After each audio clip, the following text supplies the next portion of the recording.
Me llamo Soledad. El olor a desinfectante y a sopa fría me llenaba los pulmones mientras veía a mi hijo Marcos cerrar la puerta de esta habitación. Me dejó aquí, en una silla de plástico que se sentía tan fría como su último abrazo. Sus palabras, «Es por tu bien, mamá», todavía flotan en el aire como un veneno que no se disuelve. Me quitaron mi teléfono, mi cartera, las llaves de la casa que construí con mis propias manos junto a mi difunto esposo. Sentí el peso de mis 78 años caer sobre mí como una lápida, una humillación silenciosa que quema más que cualquier grito. ¿Qué habrías hecho en mi lugar? Acompáñenme hasta el final y cuéntenme, ¿qué habrían hecho en mi lugar? Díganme también desde qué ciudad me escuchan, necesito saber que no estoy sola en esto, que alguien entiende este dolor. Sentir su compañía me da la fuerza que ahora mismo me falta, la que mi propio hijo me arrancó sin piedad. Si quieren oír más historias como esta, donde la dignidad se niega a morir, suscríbanse al canal. Prometo contarles cada detalle, cada lágrima, y cada paso que di después de que esa puerta se cerró, porque lo que pasó después, nadie, y menos mi hijo, se lo esperaba. Miré a mi alrededor, las paredes de un color durazno pálido, desteñido por el tiempo y la tristeza. La cama tenía una colcha tan delgada que parecía de papel, y la única ventana daba a un muro de ladrillos grises. Esta era mi nueva vida, una celda con apariencia de cuarto de hospital. Marcos y su esposa, Valeria, me habían dicho que era una visita de prueba, de un fin de semana al asilo El Ocaso Dorado. Me trajeron con una maleta pequeña, la misma que usaba para ir a visitarlos y cuidar a mis nietos. Pero cuando vi a mi hijo irse sin mirar atrás, supe que la prueba había terminado, y que yo era la única que no había pasado. La puerta volvió a abrirse, pero esta vez fue para dejar entrar a una mujer de unos 45 años, con un traje sastre impecable y una mirada firme. Era la directora. Pensé que venía a darme las reglas del lugar, a decirme los horarios de las comidas y los medicamentos. Pero en lugar de eso, cerró la puerta con llave por dentro, un sonido metálico que me heló la sangre. Se giró despacio hacia mí, se inclinó un poco y me dijo en un susurro que rompió el silencio del cuarto: «Doña Soledad, bienvenida. ¿Cuál será su primera orden?» Me quedé sin aire. Sus palabras no tenían ningún sentido, pero al mismo tiempo encendieron una chispa en un lugar de mi alma que creía apagado para siempre. La miré a los ojos, buscando una explicación, una señal de que no era una broma cruel o un delirio de mi mente cansada. Pero su rostro era serio, respetuoso, casi como el de un soldado esperando instrucciones de su general. No entendía nada, pero por primera vez en meses dejé de sentirme como una víctima indefensa. En ese preciso momento, el miedo se convirtió en otra cosa. La pregunta de esa mujer, de la directora, me dejó suspendida en el tiempo, como si el mundo se hubiera detenido. ¿Mi primera orden? Mis órdenes siempre habían sido otras, más silenciosas, más de adentro hacia afuera. Recuerdo el olor a tierra mojada y a cemento fresco de nuestra casa en la colonia industrial, allá por el 75. Ricardo y yo la levantamos con nuestras propias manos, ladrillo sobre ladrillo.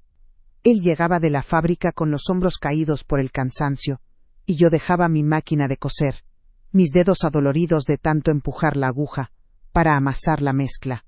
Nuestros amigos decían que estábamos locos, que para qué tanto esfuerzo, pero cada noche, al sentarnos en el suelo de lo que sería nuestra sala, compartiendo un plato de frijoles, sabíamos que no estábamos construyendo solo paredes, sino un refugio, un legado para el hijo que vendría. Era un cansancio bueno, de esos que te llenan el alma. Y cuando Marcos nació, ese legado se convirtió en mi única misión. Él era un niño brillante, con una curiosidad que no le cabía en el cuerpo. Soñaba con ser ingeniero, con construir puentes y edificios, como su papá, pero con un título universitario. Ricardo y yo apenas terminamos la primaria, pero juramos que nuestro hijo tendría las oportunidades que a nosotros nos negaron.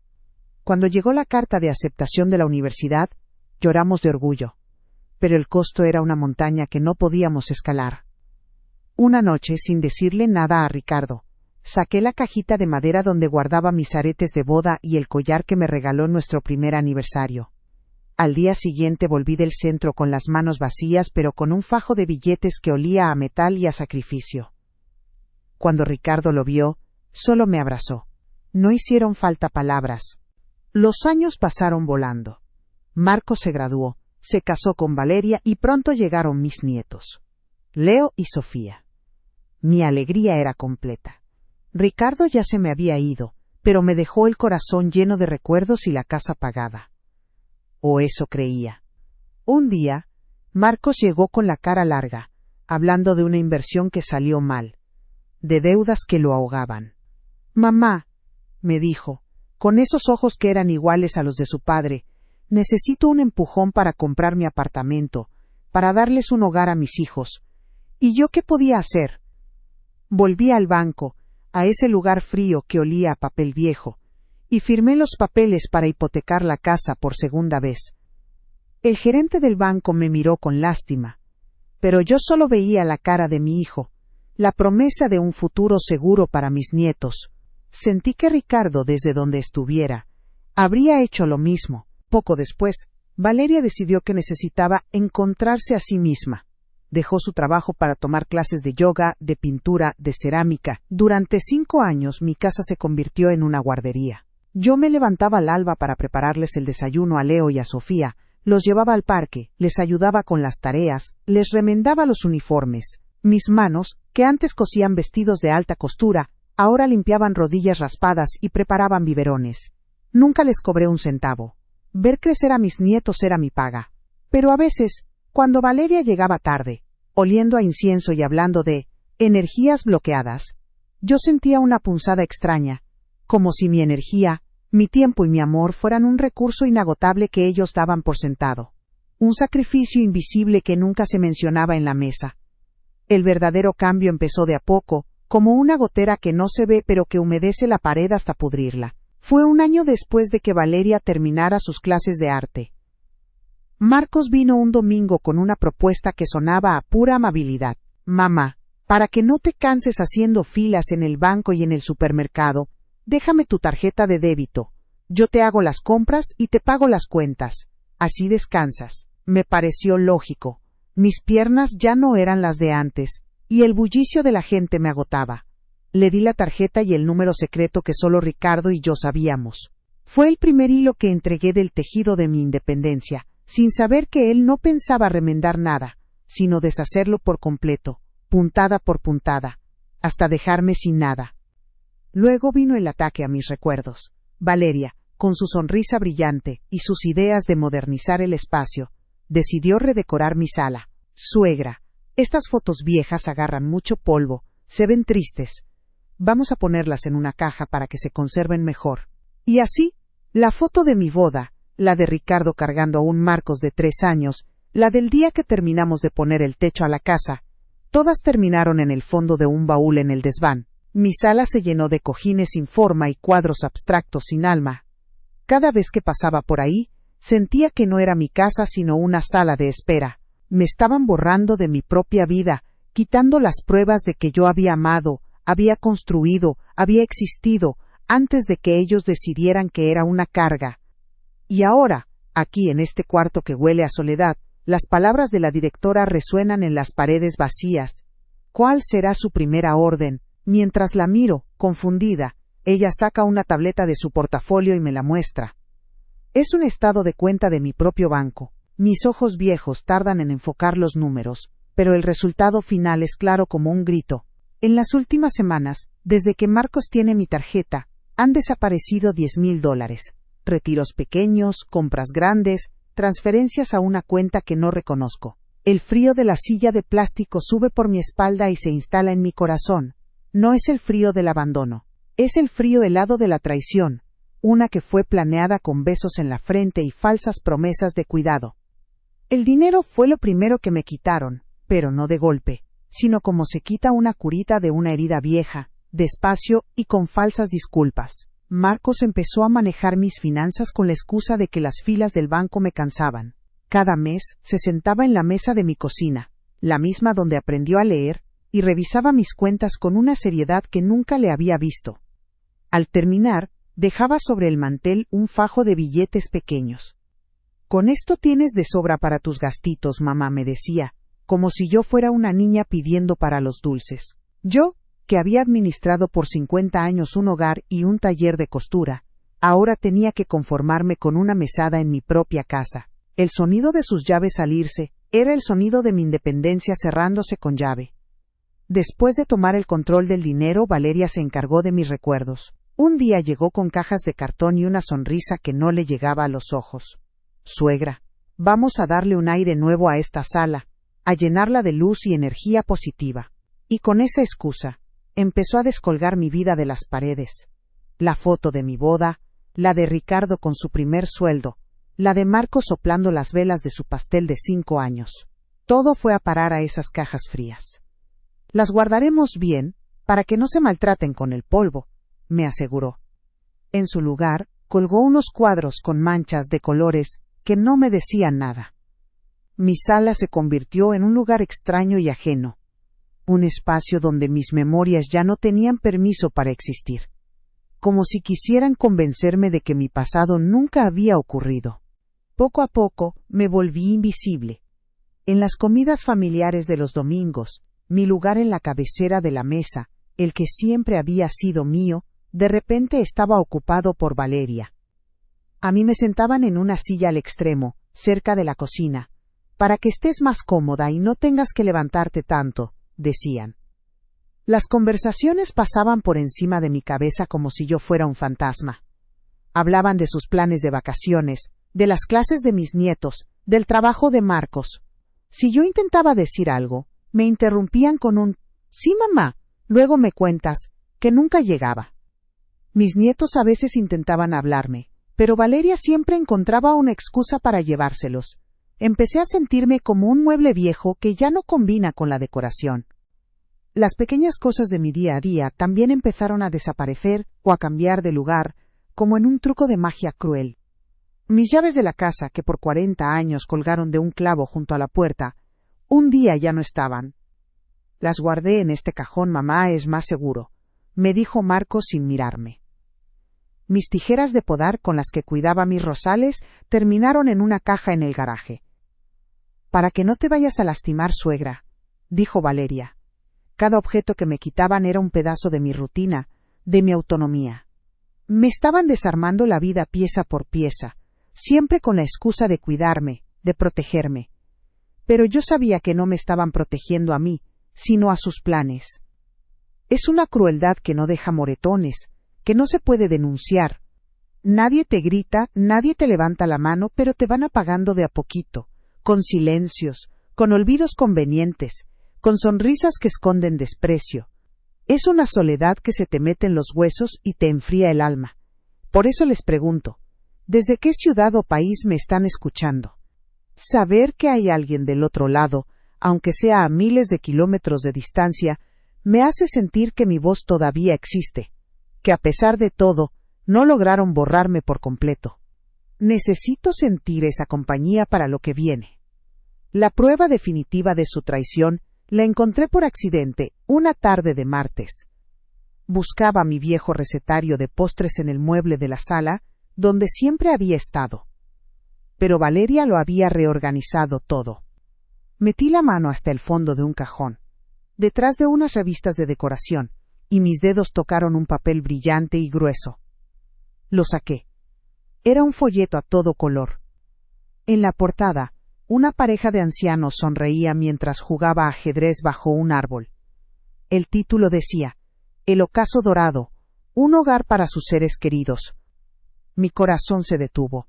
Las fotos mostraban habitaciones impecables, jardines verdes y enfermeras sonrientes.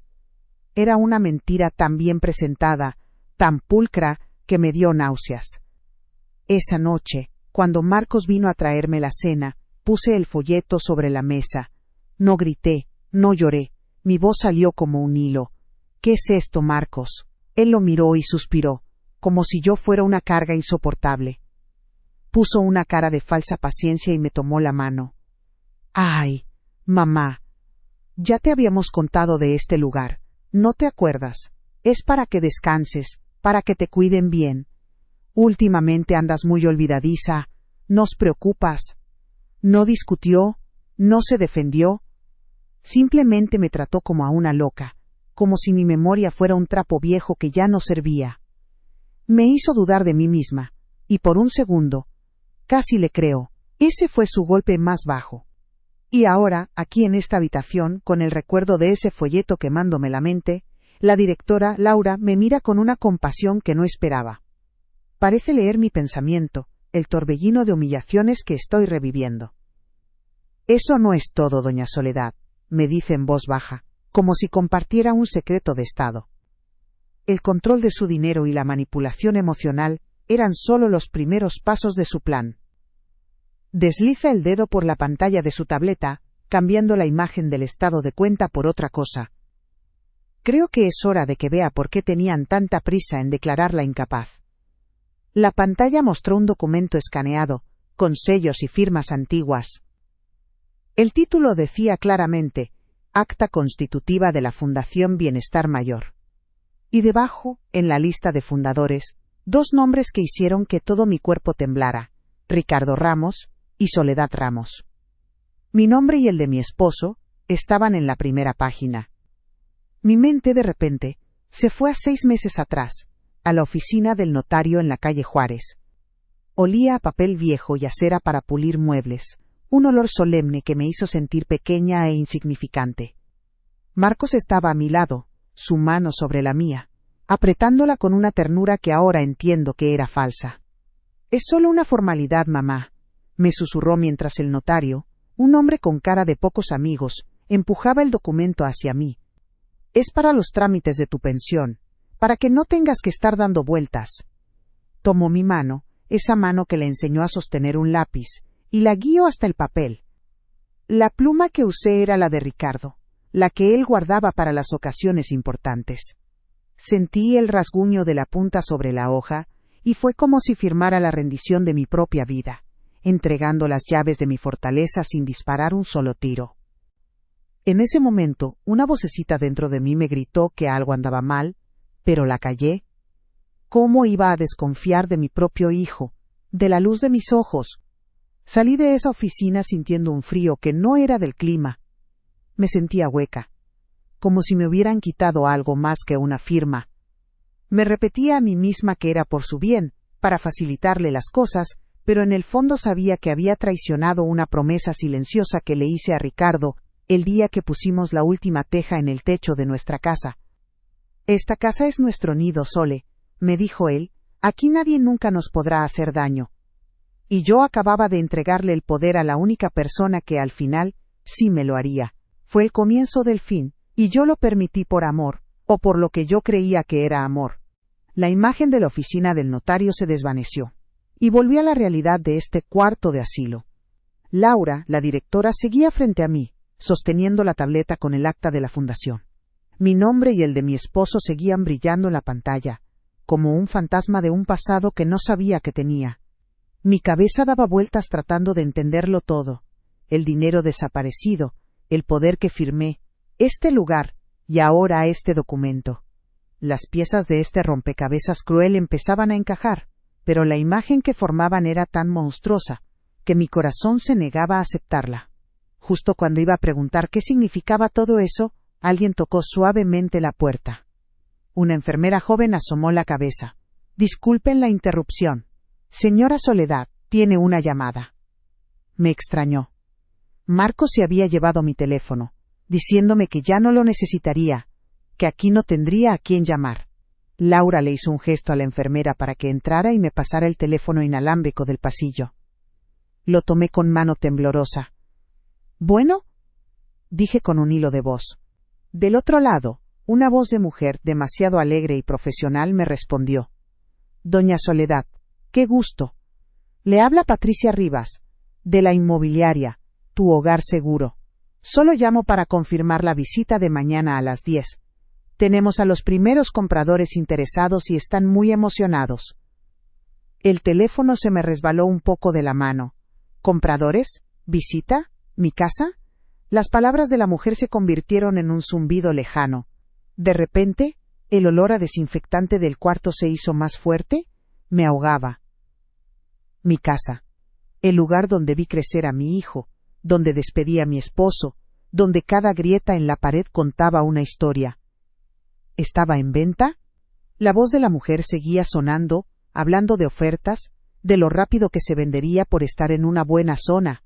Sentí que el suelo de plástico bajo mis pies desaparecía, que me caía en un abismo oscuro y frío. No era solo la casa, eran mis raíces, era el último pedazo de Ricardo que me quedaba en el mundo. Me estaban borrando por completo. Colgué sin decir adiós. Mis manos temblaban tanto que apenas pude poner el teléfono sobre la mesita de noche. Miré a Laura, con los ojos llenos de lágrimas que me negaba a derramar. La humillación era total, un fuego que me quemaba por dentro. Ya no era solo una anciana abandonada en un asilo. Era una mujer sin hogar, despojada de todo lo que había construido. Ahora entendía la prisa de Marcos, su insistencia en el poder notarial, su necesidad de declararme incapaz. No solo querían mi dinero, querían vender mi pasado al mejor postor, convertir mis recuerdos en un cheque a su nombre. Era el acto final de su traición, el punto de no retorno.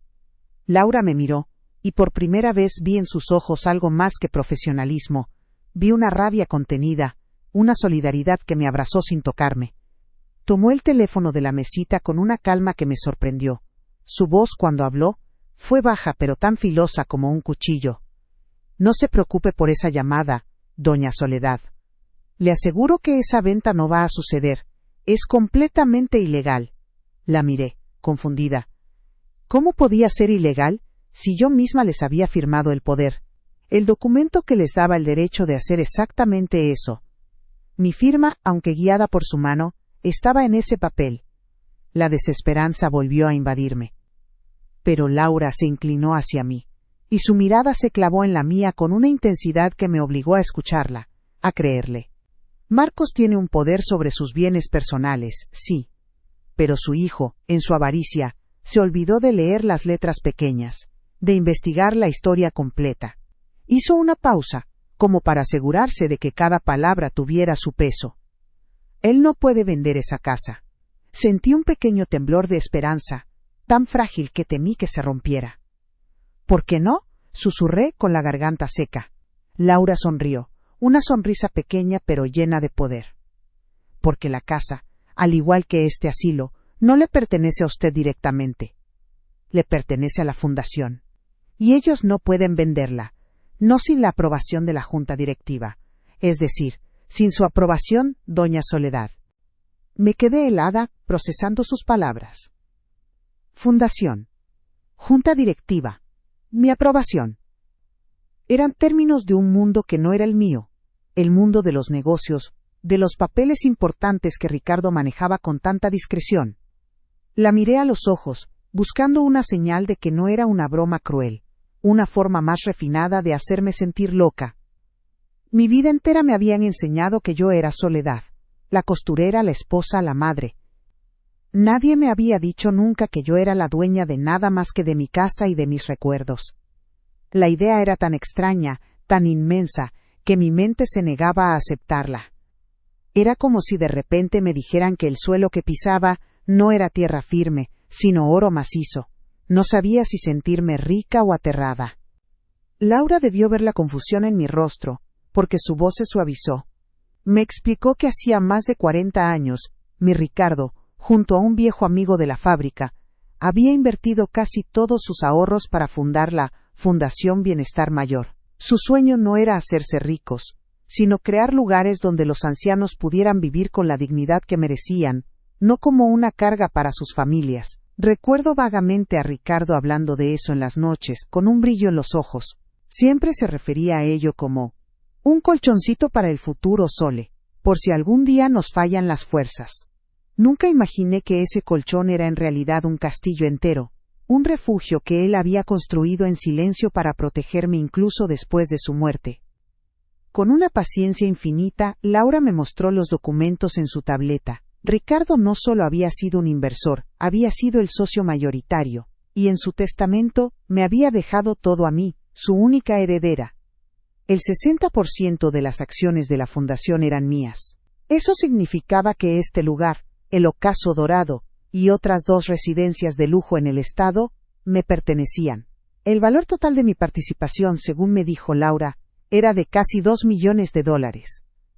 La cifra flotó en el aire entre nosotras, tan irreal que me mareó. Yo, que contaba cada centavo para el mercado, que había vendido mis joyas para pagar la universidad de mi hijo, era millonaria. Y la ironía más cruel de todas era que estaba a punto de perderlo todo por no saberlo. Laura me explicó cómo habían descubierto el plan de mi hijo.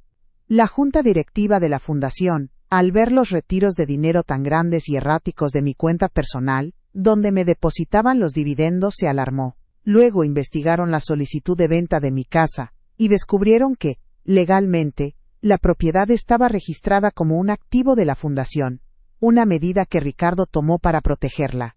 La gota que derramó el vaso fue cuando Marcos intentó registrarme a mí, la dueña principal, como una residente más, usando un poder notarial que claramente había sido obtenido con engaños. La Junta le dio a Laura una orden directa: contactarme, informarme y protegerme a toda costa. La rabia que sentí en ese momento fue diferente a todas las que había conocido. No era la rabia caliente de una discusión, sino un frío que me recorrió la espalda y me aclaró la mente. Era la rabia de la costurera que encuentra un nudo mal hecho en su trabajo, una imperfección que arruina toda la pieza. El plan de mi hijo era eso: una costura torcida, hecha con prisa y avaricia. Pensé en Ricardo, en su sacrificio silencioso, en cómo había planeado mi seguridad hasta el último detalle. Y yo, por confiar ciegamente en la sangre de mi sangre, casi permito que todo su esfuerzo se convirtiera en cenizas. La tristeza se fue apagando, y en su lugar nació una determinación helada. Iba a deshacer ese nudo, puntada por puntada. Laura tomó el teléfono de su escritorio e hizo una llamada corta. El licenciado Beltrán puede subir ahora, ella está lista. Unos minutos después, un hombre de traje oscuro y cabello entrecano entró en la oficina. Irradiaba una calma y una seriedad que me dieron confianza al instante. Señora Ramos, dijo con una leve inclinación de cabeza, soy Arturo Beltrán, el abogado principal de la fundación. Es un verdadero honor conocerla finalmente. Me tendió la mano, y su apretón fue firme y respetuoso. Por primera vez en mucho tiempo, alguien me miraba no como una anciana frágil, sino como la persona importante que, sin saberlo, siempre había sido. Nos sentamos alrededor del escritorio de caoba, y el señor Beltrán abrió su portafolio, sacando varios documentos. Con una claridad que agradecí, me explicó la situación legal. Ese poder notarial que usted firmó, señora Ramos, es completamente inválido. Fue obtenido bajo coacción y con información falsa.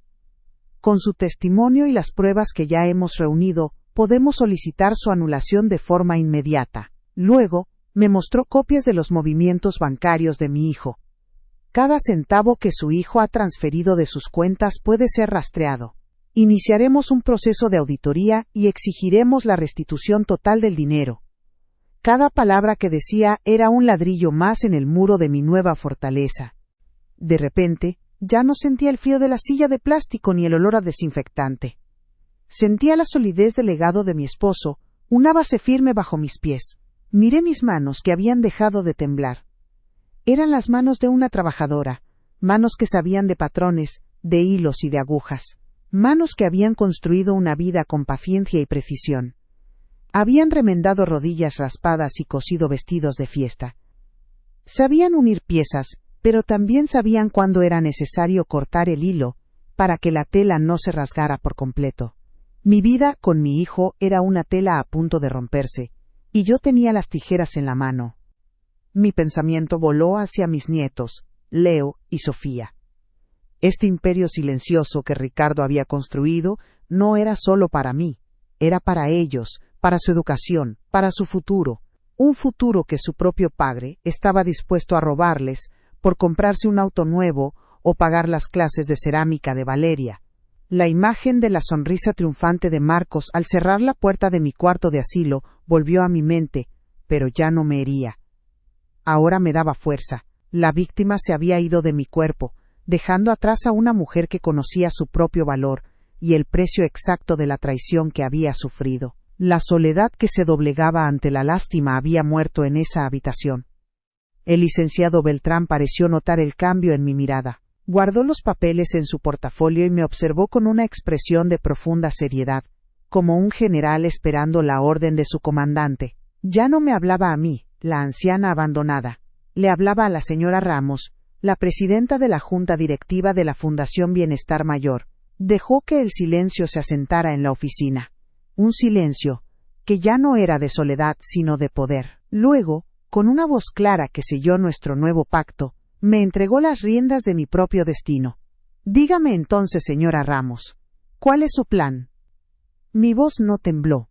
Miré al licenciado Beltrán, luego a Laura, y sentí el peso de 40 años de silencio y sacrificio acomodarse en mis hombros, pero ya no como una carga, sino como una armadura. Mi plan, dije despacio, saboreando cada palabra, es muy simple.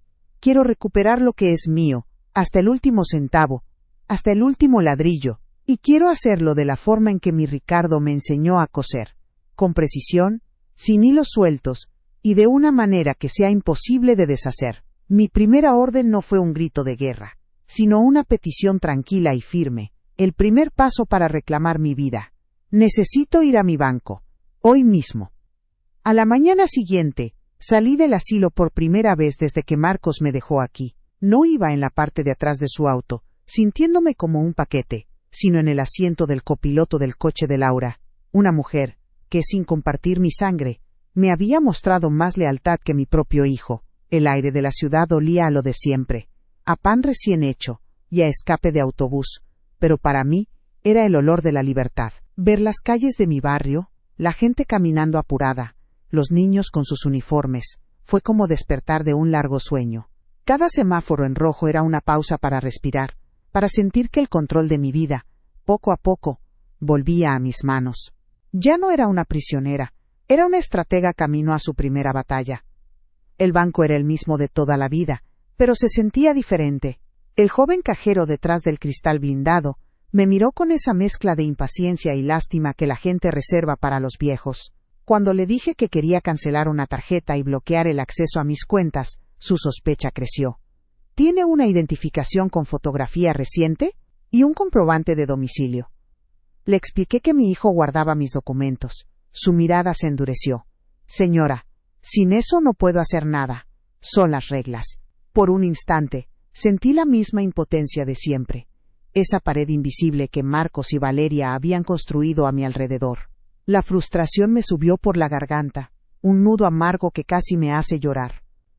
Fue entonces cuando el licenciado Beltrán, que había esperado en silencio a mi lado, dio un paso al frente, no levantó la voz, simplemente puso su tarjeta de presentación sobre el mostrador, junto a un documento con el sello de la fundación. Soy el representante legal de la señora Ramos, la accionista mayoritaria de la Fundación Bienestar Mayor, dijo con una calma que congeló al joven. Y le sugiero que llame a su gerente, porque cualquier retraso en proteger los activos de mi clienta será considerado negligencia por parte de esta sucursal. El cambio en el rostro del cajero fue inmediato. La lástima se convirtió en miedo.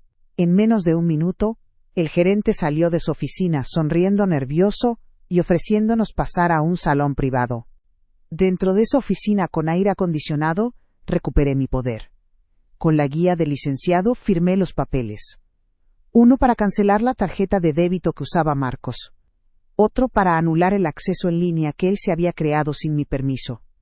Un tercero para solicitar una auditoría completa de los últimos 6 meses. Cada firma se sentía como cortar un hilo podrido.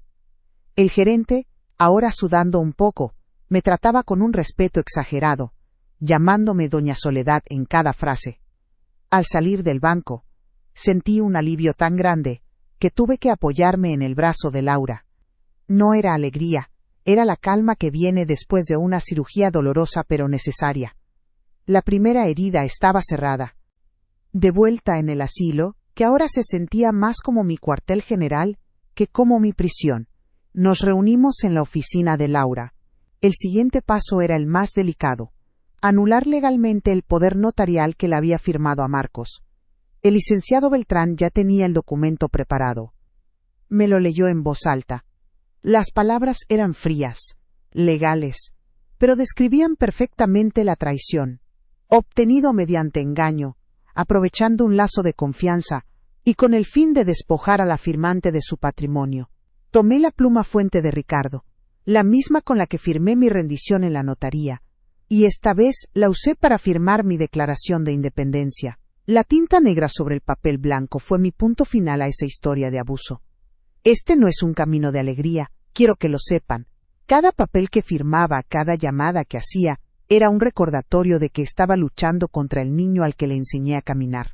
Hay una parte de mi corazón de madre que llora en silencio por el hijo que perdí, no por la muerte, sino por la codicia. Pero mi dignidad me exigía seguir adelante. Lo que mi hijo no sabía es que este era solo el primer movimiento en un juego que él creía haber ganado. No se muevan de sus asientos, porque la verdadera trampa, la que preparé con la paciencia de una costurera, todavía no se ha cerrado. Ahora venía la parte más difícil. Tenía que actuar. Tenía que volver a ser la madre frágil y confundida que ellos creían que era. Con la ayuda de Laura, recuperé mi viejo teléfono. Mis manos temblaban un poco al escribir el mensaje de texto a Marcos. Las palabras me sabían a ceniza en la boca, pero eran necesarias. Hijito, me llamó una señorita de una inmobiliaria. Estoy muy confundida. Dijo que hay que firmar unos papeles para la casa. Por favor, ven a ayudarme. Te necesito. Envié el mensaje y sentí una punzada de culpa. Estaba usando el amor que él una vez me tuvo como un anzuelo. Pero luego recordé mi cuarto vacío y el frío de su último abrazo, y la culpa se desvaneció. La respuesta no llegó de Marcos. Llegó de Valeria, unos minutos después. Su mensaje era corto y frío, como ella. Marcos está en una reunión importante. ¿Qué papeles exactamente? Mándale una foto del documento. No puede estar perdiendo el tiempo con tus olvidos. Era una jugada para mantener el control, para tratarme como a una niña que no sabe lo que hace. Quería manejar la venta de mi casa por mensaje de texto, sin siquiera mirarme a la cara. La insolencia de su respuesta me confirmó que no había marcha atrás. Estaban tan seguros de su poder que ni siquiera se molestaron en disimular su desprecio. La rabia me dio la claridad que necesitaba para el siguiente paso. Justo cuando le mostraba el mensaje a Laura, mi teléfono vibró con una notificación del banco. Era un correo electrónico. Lo abrí. Las palabras brillaban en la pantalla. Alerta de seguridad. Un intento de compra por $1,500 en la joyería El Tesoro del Rey, con su tarjeta terminación 4582, ha sido rechazado. Valeria.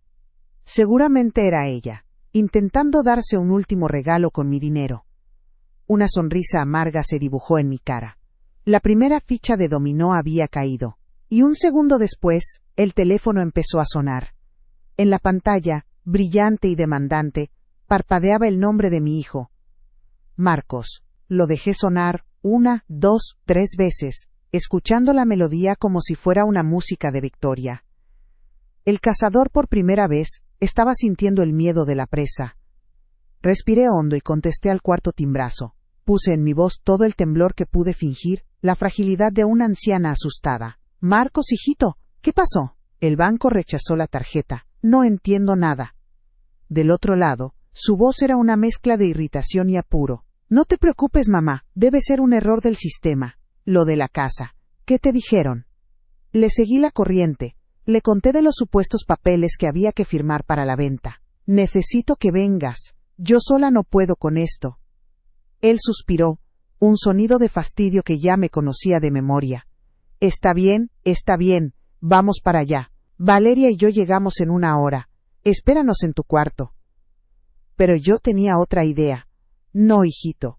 Mejor en la sala de juntas de la entrada. Es más privada, para que nadie nos moleste. Hubo una pausa. Aceptó. El pez había mordido el anzuelo con todo y carnada. Llegaron puntuales, con la sonrisa de los buitres que ven su banquete servido. Valeria traía un bolso de diseñador que seguramente planeaba pagar con mi dinero. Y Marcos llevaba el traje que le regalé para su aniversario, ahora arrugado por la prisa y la codicia. Entraron a la sala de juntas, y su sonrisa se congeló en el aire. No estaba yo sola, sentada en una silla de plástico. Estaba en la cabecera de una larga mesa de caoba. A mi derecha Laura, la directora. A mi izquierda el licenciado Beltrán, con un portafolio de cuero frente a él. La expresión de Marcos pasó de la confianza a la confusión, y luego a una alarma mal disimulada. El aire de la habitación, de repente, se volvió pesado, espeso, como justo antes de una tormenta. Ya no eran ellos los que tenían el control. El licenciado Beltrán no esperó a que se sentaran. Se puso de pie, un gesto de autoridad tranquila que los dejó inmóviles junto a la puerta. Señor Ramos, señora, buenos días. Mi nombre es Arturo Beltrán. Soy el abogado principal de la Fundación Bienestar Mayor y el representante legal de la señora Soledad Ramos. Abrió su portafolio y sacó un documento, deslizándolo sobre la mesa pulida. Esto es una copia de la notificación enviada al notario público número 42. El poder general que mi clienta les otorgó hace 6 meses ha sido revocado esta mañana por vicios en el consentimiento y presunción de fraude. Es, a todos los efectos legales, un papel sin valor. La cara de Valeria perdió todo su color. Marcos abrió la boca para decir algo, pero no le salió ningún sonido. Laura, con la misma calma, tomó el relevo, empujó una carpeta hacia ellos. Dentro, había copias de mis estados de cuenta de los últimos 6 meses. Con un bolígrafo, señaló las transferencias a la cuenta de Marcos, los retiros en cajeros automáticos cerca de su casa y el intento de compra en la joyería de esa misma mañana.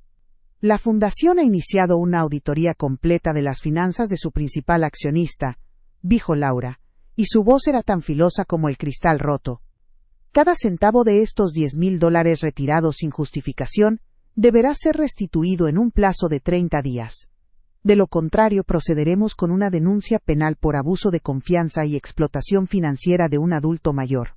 Valeria dio un paso atrás, como si la mesa estuviera en llamas.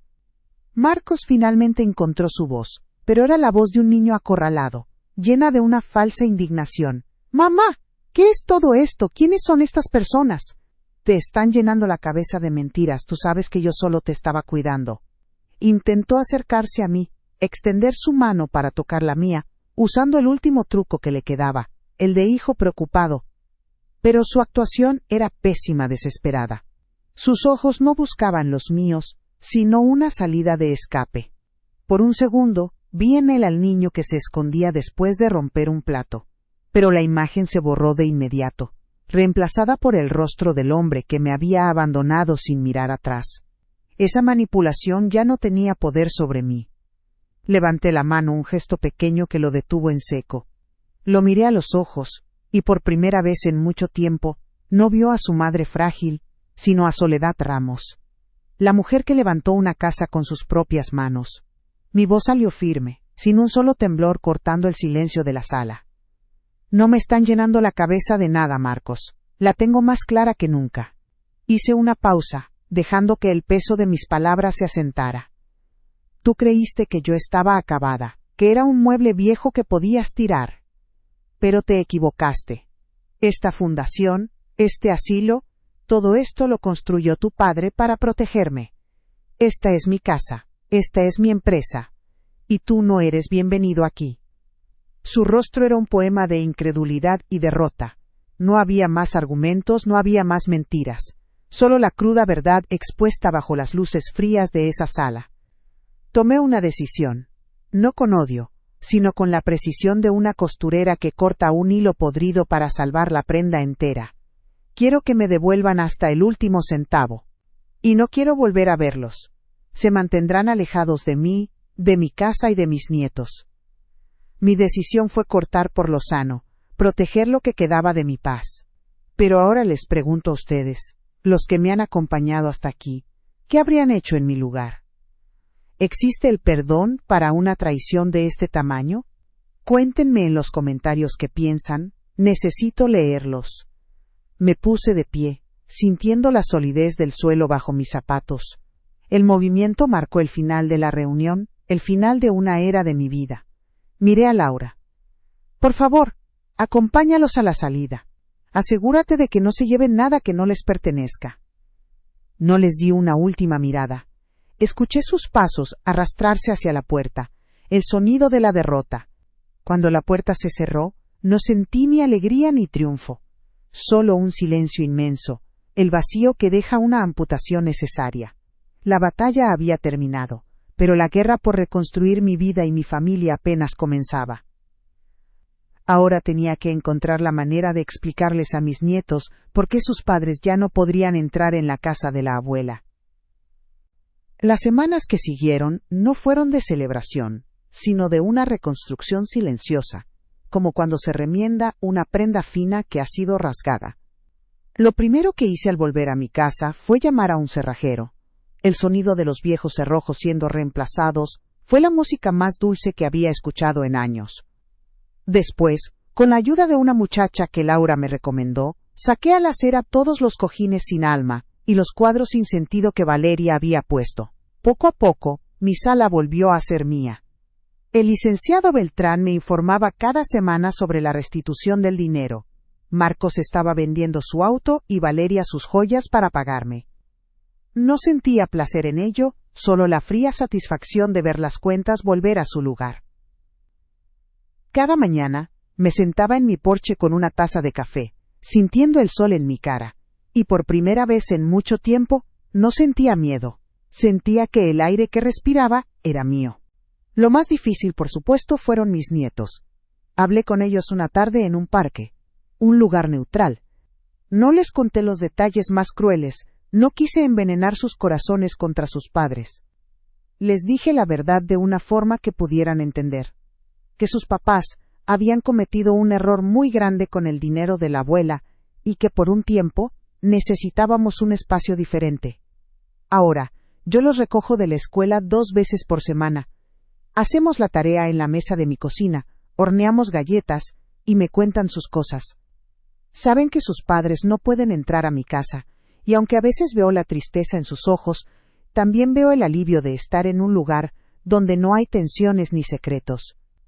Estoy reconstruyendo mi relación con ellos ladrillo por ladrillo, esta vez sobre una base de honestidad y límites claros. Es un amor más sabio, más cuidadoso. Mi vida ahora no es solo cuidar de mis rosales y de mis nietos. 2 veces al mes, Laura viene a mi casa y me presenta los informes de la fundación. He aprobado un presupuesto para mejorar la comida en el Ocaso Dorado y para contratar más personal de enfermería. Me aseguro de que cada residente tenga un teléfono para hablar con sus seres queridos, y de que sus finanzas sean auditadas con regularidad. El dolor que pasé se ha convertido en un motor para proteger a otros. Mi Ricardo construyó este refugio para mí, y ahora es mi deber asegurarme de que sea un verdadero hogar para todos los que viven bajo su techo. No soy una mujer de negocios, sigo siendo Soledad, la costurera. Pero ahora sé que mi aguja y mi hilo pueden coser algo más que tela. Pueden remendar vidas. Ayer, mientras limpiaba el desván, encontré la caja donde Valeria había guardado mis recuerdos. Saqué la foto de mi boda, la de Ricardo y yo sonriendo el día que pusimos la última teja en nuestro techo. Limpié el polvo del cristal con cuidado y la volví a poner en su lugar, en el centro de la repisa de la sala. Si mi historia les ha tocado el corazón y les ha dado un poco de fuerza, suscríbanse al canal. Cuéntenme sus propias historias en los comentarios, porque cada voz que se levanta contra la injusticia es una luz en la oscuridad, y necesito saber que no estamos solas. El silencio de esta casa ya no pesa. Ahora, es el sonido de mi paz. Cuídense mucho.